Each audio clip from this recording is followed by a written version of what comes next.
It's now 4 weeks since the UK voted to leave the European Union, and Prime Minister Theresa May is working out how to best secure an amicable political divorce. But what might our departure mean for Wales' cultural connections with the continent? Hugh Thomas reports.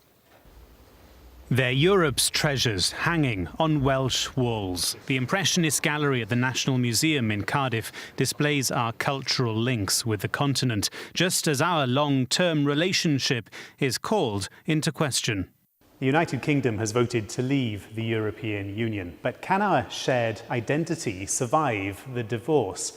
And will our cultural connections be stronger than any political institution?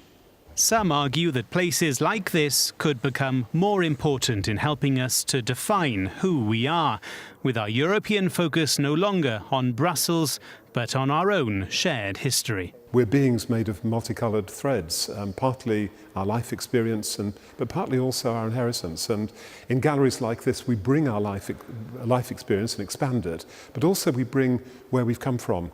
And I think that we each look at these works through slightly different eyes from each other, because where we've come from is slightly different as well. For so many of us, Europe is in the blood. My Polish grandfather fled to Britain and fought with the RAF during the war, where he met my French grandmother, also seeking sanctuary here. And in this Portuguese cafe in Cardiff, recent arrivals mix with the descendants of the Europeans who helped fire Wales's industrial towns. Mario Bassini comes from Italian stock who settled in Merthyr.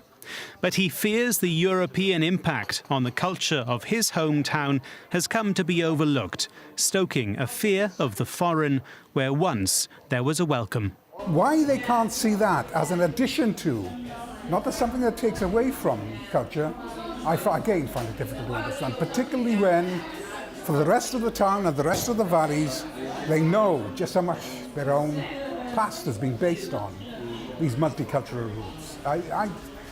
It's disturbing. Bryn Terfel is fiercely Welsh and proudly European, whether singing on stage, at home or on the continent. He argues the referendum result won't affect how he identifies himself. Instead, he says it's time to deal with the reality of a referendum that made voters on both sides reassess what it means to be European. When the vote was going through, I was in between two performances of Tosca, and of course I'm very European in my travel. I sing in multiple opera houses across the world. But we have to pick ourselves up, dust ourselves down and start talking now. Whether we are politically in or out, there's no denying our European credentials. But as our institutional ties to Brussels are loosened, feeling Welsh or British could become more important as the UK moves towards a new relationship with the continent.